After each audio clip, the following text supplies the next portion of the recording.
Hey everyone, my name is Ryan McCullough, and today we're going to go over how to persist user-uploaded files across your deployments on Amezmo in your Laravel application. So the first file we're going to open up is config/filesystems.php. And in this file, we have two disks. The first disk is the local disk, and this is going to be our backing disk. So as you can see here, we have a root value of webroot/storage.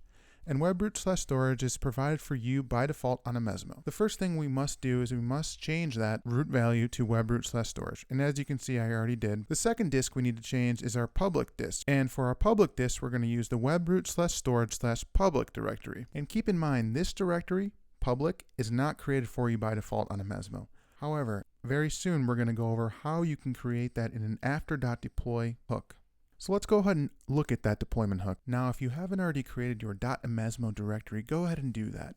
And in that directory, create an after.deploy file. And this file is just a simple bash script, and you can do anything you'd like. It's very much an arbitrary execution of a bash script at a certain point in your deployment. So I want to highlight line 12 right here and show you the link command. This link command is going to link our current deployment directory, which is under application root, to our backing directory, webroot/storage/public. And keep in mind that this means that at all times, our current deployment is always going to point to webroot/storage/public.